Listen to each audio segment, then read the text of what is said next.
Bonjour à toutes et bonjour à tous, bienvenue dans Racing Channel numéro 80, et oui déjà 80 émissions Racing Channel, cette 80e émission est aussi la dernière, donc restez bien avec nous jusqu'au bout, une petite surprise vous attend en fin d'émission.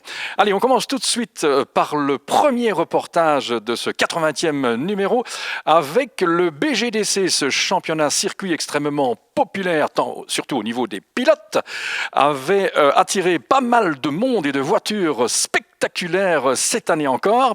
Et on va un petit peu s'intéresser au team Carlier. André Carlier, bien connu à l'époque du Procar, grand amateur de bac à sable.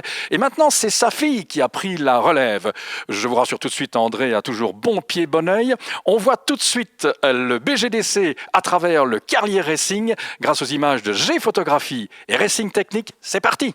Vous êtes commerçant ou artisan ? La proximité est essentielle dans votre relation client ?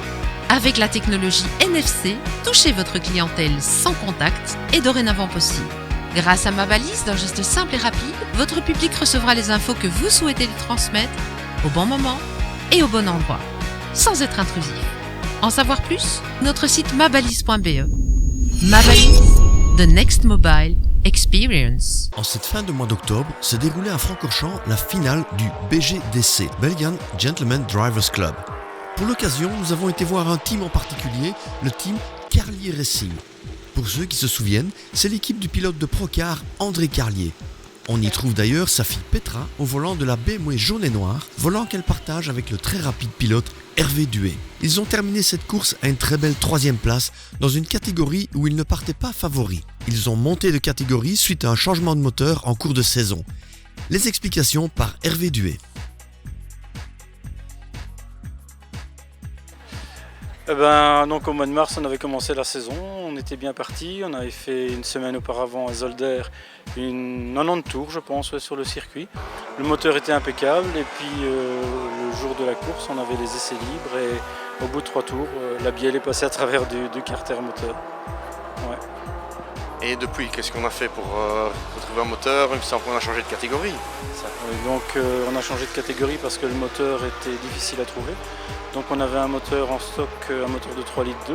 Donc ce qui fait qu'on a changé de catégorie. On est passé de la division 1 à la division 2 et de la classe D à la classe F pour rouler contre des Cupra, contre des Z4, donc des moteurs beaucoup plus puissants que les nôtres. Et alors on a dit on va s'inscrire au Franco, comme ça on fera un entraînement. On n'a jamais pensé pouvoir être sur la 3e marche du podium. Elke ronde ging het beter, dus voor ons was het een heel goed verloop en er is nog groeimarge. Dus wij kunnen nog sneller gaan met die wagen. We hebben hem al een bepaalde beperking gegeven aan mijn vader, André Carlier, die ook teambaas is, en aan de mechanieker. We kunnen nog sneller gaan, dus ik verwacht nog potentieel bij die M3-wagen blijven. Voilà donc un équipage à garder à l'œil la saison prochaine puisqu'il leur reste encore une belle marge de progression et qu'ils sont déjà dans le top 3. Allez, on parle karting dans cette émission à présent avec le portrait d'Alexis Constance, fils de l'ancien rallyman Jérôme Constant, pilote extrêmement rapide, a donc de qui tenir. Il est plein d'espoir et d'avenir. On voit tout cela grâce à Mediasport, bien entendu, avec le commentaire de Serge De Wolf. Regardez. Vous avez du mal à trouver des sponsors ? Philippe Henin vous expliquera tout dans son livre « Trouver un sponsor mode d'emploi » paru aux éditions Juris. Pour 20 €, mettez toutes les chances de votre côté. Trouvez un sponsor mode d'emploi, le livre de référence qu'il vous faut. Il fait assurément partie de ceux dont l'on parlera certainement demain et après-demain sur la scène du sport auto. À 13 ans à peine, Alexis Constant, genou de Coirnon en région montoise, sort d'une saison sportive d'excellente facture. Et pourtant, le karting, il l'a vécu sur le tard, effectuant ses grands débuts en course il y a seulement 3 ans. Mon papa faisait du rallye et une fois il m'a amené au kart et j'ai eu un coup de cœur pour le kart. Et après on a commencé à rouler et ça a été. On a continué et voilà. Moi j'ai commencé en rallye et puis j'avais mon ami Sébastien Bielan de chez RSD qui avait un team de karting. Puis il m'a dit fais essayer le gamin et puis voilà, de fil en aiguille c'est parti comme ça, un peu de 4 ans et puis il s'est pris au jeu et maintenant il saurait plus s'en passer. C'est évidemment via la très compétitive YAM Série Benelux qu'Alexis a poursuivi sa remontée en puissance cette année. dans une catégorie junior où il n'était certainement pas le plus expérimenté. Pas de quoi l'empêcher de signer des performances de nature à attirer l'attention, d'effectuer des courses spectaculaires, se fendant parfois de gigantesques remontées, et de terminer sa saison au 5e rang final. Un résultat qui a permis à Alexis d'obtenir un ticket pour l'IWF 2022, soit la finale mondiale YAM programmée fin octobre sur la piste de karting du Mans, au cœur de la Sarthe. Le défi est clairement de taille, car Alexis s'est retrouvé face au gratin de la discipline. Mais d'emblée, Alexis ne trouva pas ses marques, réalisant plusieurs fois le meilleur temps en course, le tout face à des pilotes bien plus expérimentés.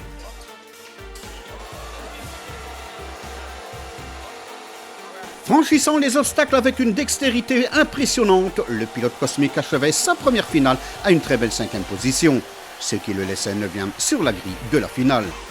Parmi les 36 meilleurs pilotes de cette IWF 2022, il volait porter bien haut les couleurs de la Belgique, mais un accrochage dès le départ à tout compromis. Frustrant bien sûr, mais l'important c'est que ses performances sur l'ensemble du week-end ne sont pas passées inaperçues. Et c'est peu de le dire, puisque dans la foulée de cette IWF 2022, Alexis était invité par le team Kidix BKR Motorsport, structure officielle KR de Dino Chiesa, à effectuer une séance de test. En attendant, ce bonhomme de 13 ans poursuit ses études en 2e secondaire à l'Athénée Royal de Saint-Guilain, car parallèlement à la course, il est à l'école. Conciliant les deux n'est pas toujours facile, surtout lors des meetings internationaux comme l'IWF, mais comme ses adversaires sur la piste, Alexis sait qu'il doit aussi briller à ce niveau.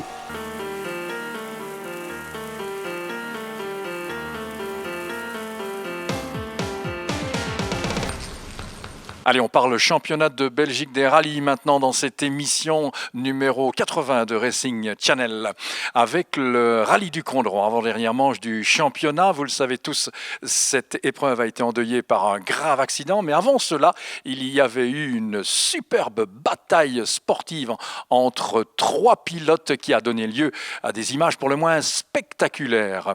C'est G-Photographie, La Sangle et le BRC qui vous proposent le résumé complet en images avec bien entendu les commentaires de Serge De Wolf, notre spécialiste maison. Reportage. Vous êtes un passionné de moto, à la recherche d'une tout-terrain routière ou sportive, alors n'hésitez pas à venir pousser les portes de chez Moto-D. Ce sont près de 20 années d'expérience que nous mettons à votre service afin de vous donner des conseils professionnels sur vos envies. Moto-D, le numéro 1 de la moto d'occasion. Moto-D, chaussée de Charleroi, à Fleurus.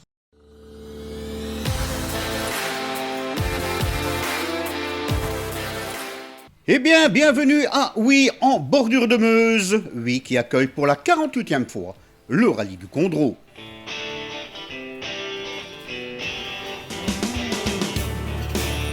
En se présentant sur le podium du 48e rallye du Condro ce samedi à l'aube, Stéphane Lefebvre a officiellement décroché le titre de champion de Belgique des rallyes 2022. Quelques minutes plus tard, il pointait au départ de la première spéciale où il allait subir la loi d'Adrien Fernemont qui devançait le nordiste d'une seconde une. Ceci avant que Nicolas Griazin sur sa Fabia ne mette tout le monde d'accord en 5,20.8, devançant Fernemont de 1/10 et Lefebvre d'une seconde 2.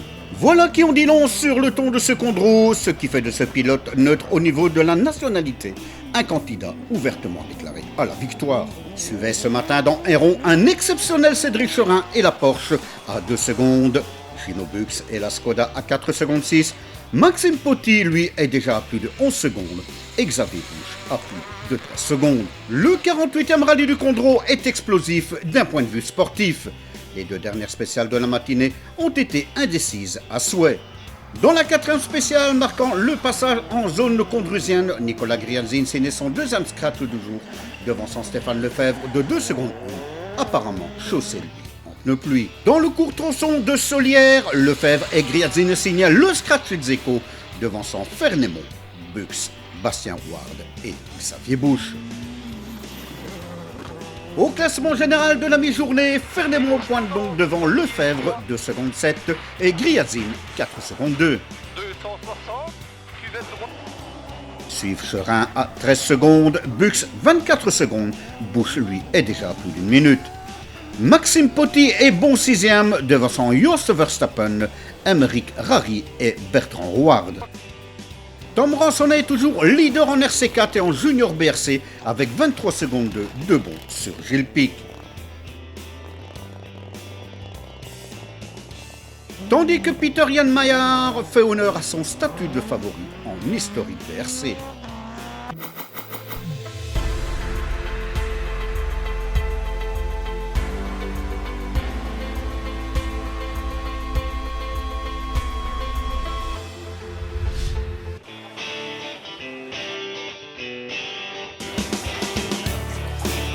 C'est reparti, ah oui, avec la deuxième boucle de 5 spéciales qui a débuté par le deuxième passage de Héron.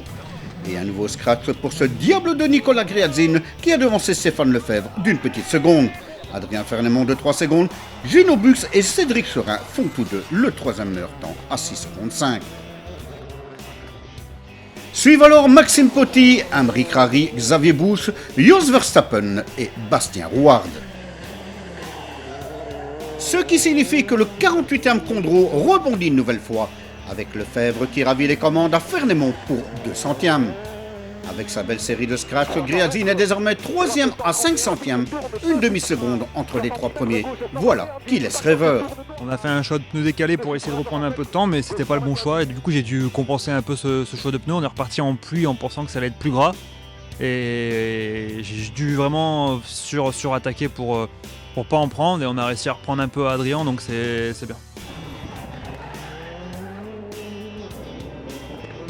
Suivent désormais Chorin à 16 secondes et Bux à 27 secondes. Quant à Xavier Busch, il est relayé à plus de 1 minute 12, juste devant Potty, Verstappen et Rary. Mais le combat entre la Fabia Rally 2 et la C3 Rally 2 atteignait son paroxysme dans la dernière spéciale du jour, avec un scratch ex-aequo entre Griadzine et Lefebvre. Résultat, le classement est inchangé et Griadzine conclut la première journée aux commandes avec un avantage de 2 secondes 6 sur Lefebvre. Derrière les deux leaders, Adrien Fernemont pointe à 15 secondes 3 et l'essentiel pour lui est de ne pas perdre pied face à Griadzine et Lefebvre. Pas simple. Je me sens bien dans la voiture, ça me convient comme elle fonctionne, et quand j'arrive au bout, même si j'ai bien roulé, ils vont plus vite que moi, donc faut essayer de comprendre, ajuster ça pour demain. J'espère un peu de pluie parce que ce matin sur le gras ça fonctionnait, donc on verra d'ici demain. Quant à Cédric Chorin qui est à 42 secondes, on n'a jamais douté de sa pointe de vitesse, mais 2 scratchs et une 4e place provisoire au Condro avec une Porsche 997 GT3. C'est une sacrée performance. Journée sans doute en demi-teinte pour Gino Bux qui a rencontré des soucis de frein à main en début de journée. Il pointe pour l'heure à la 5e place à 53 secondes et devance Xavier Busch qui emmène lui le 2e peloton. Gilles Pic sorti de la route, Tom Ransonnet est large leader en Junior BRC et en RC4.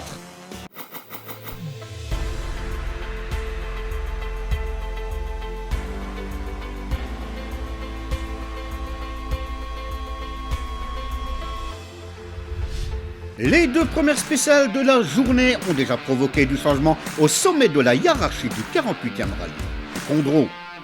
Dès la spéciale 11, Stéphane Lefebvre profitait visiblement d'une meilleure vitesse de pointe pour devancer Nicolas Griadzine de 4 secondes 9, de quoi propulser le Français aux commandes pour 2 secondes 3.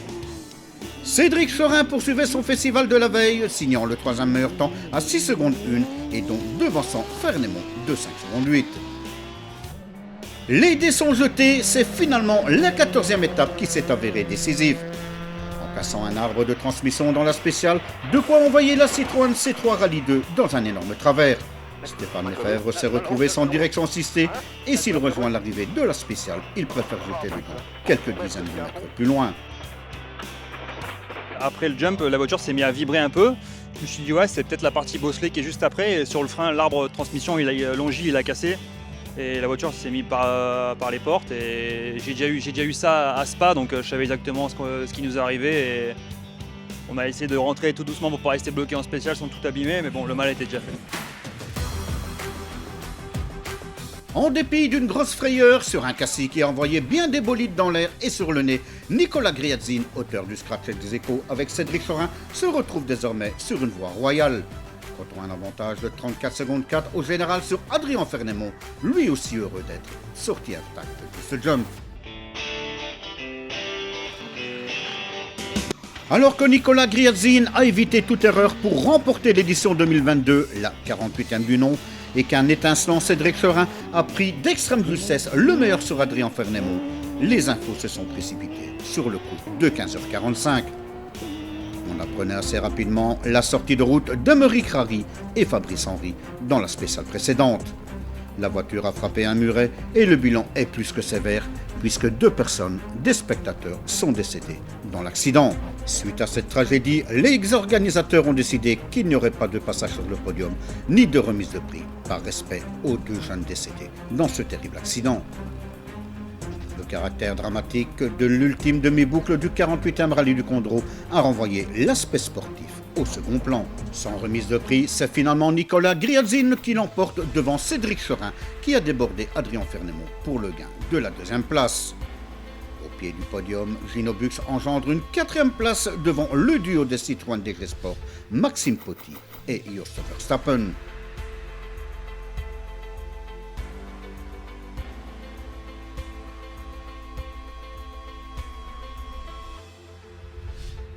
Voilà, cette émission est à présent terminée. La numéro 80 en plus, c'est la dernière. Et comme vous pouvez le constater à côté de moi, il y a notre réalisateur, producteur Philippe Hénin. Et on va justement un petit peu lui demander qu'est-ce qui a justifié le fait d'arrêter cette émission qui pourtant avait un petit succès et qui avait pas mal débuté. Et puis les audiences se sont peut-être un peu érodées. Alors justement, Philippe, qu'est-ce qui s'est passé et pourquoi cette décision ? Mais comme toute entreprise, Racing Channel se doit de suivre et d'être à l'écoute de son marché cible. Donc, comme tu l'as si bien dit, les audiences se sont un petit peu érodées, ce qui veut dire qu'on ne répondait plus aux attentes de nos téléspectateurs. Ouais. Alors, on a un petit peu cherché, on a écouté, on est allé voir des spectateurs de rallye, des spectateurs de circuit, des pilotes. On a questionné pas mal de monde et on n'a malheureusement pas réussi à trouver cette petite chose, ce petit déclic qui fait que le téléspectateur revient voir l'émission. Donc on a décidé, puisqu'on n'a pas trouvé le moyen d'aller à la rencontre de notre public, on a décidé d'en rester là et de dire que l'émission 80 est la dernière.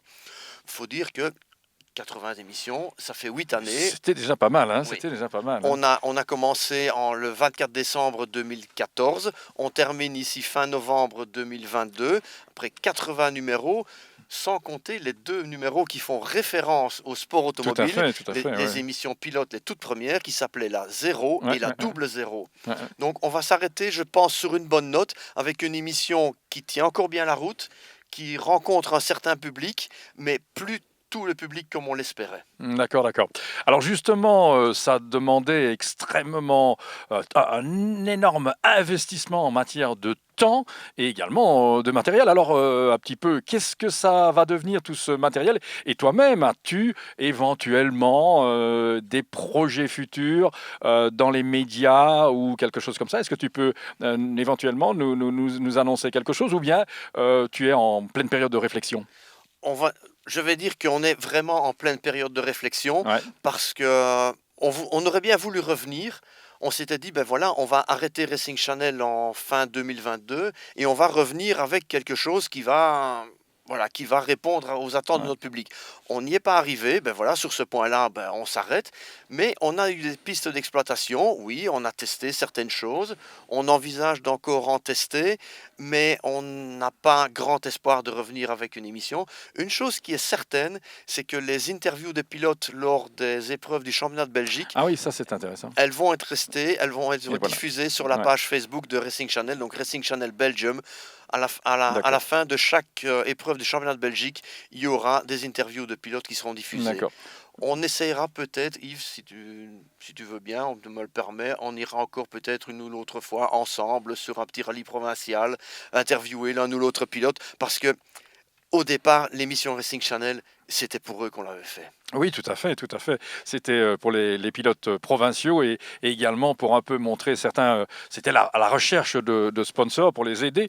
Et justement, est-ce qu'il n'y a pas eu une concurrence peut-être un peu trop féroce de la part d'autres médias qui se sont aussi engouffrés dans la même manière de faire les choses et c'est ça peut-être qui a provoqué trop de concurrence. Non, c'est pas ça. Il y a beaucoup de concurrence. Il y a énormément de vidéos qui circulent sur les plateformes, Ouais, voilà, il y a ça les aussi, hein, plateformes dédiées. je pense. Ça a rendu la tâche très difficile.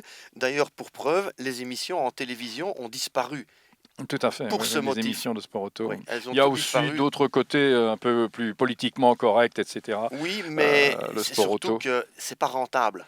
Oui, tout à fait. Parce que à partir du moment où l'audience diminue, les rentrées publicitaires ne peuvent plus justifier les montants qu'on leur demande, donc ce n'est plus rentable et on ne sait plus, on sait plus financer de tels investissements. D'accord. Donc, pour un peu résumer la situation, tout n'est pas tout à fait fini, puisqu'il y aura encore la page Facebook que tu vas continuer à faire vivre justement par soit des images spectaculaires, soit des interviews de pilotes. Et c'est, je crois, ce qui intéresse beaucoup le passionné de sport auto, c'est d'avoir un peu les avis à chaud ou même à froid des pilotes et des protagonistes du sport automobile. Et justement, donc, tout n'est pas fini. Il y aura encore de l'activité sur la page Facebook. C'est un petit peu ça qui va se passer. Oui, donc c'est vraiment le mot de la fin. On va essayer de maintenir une activité.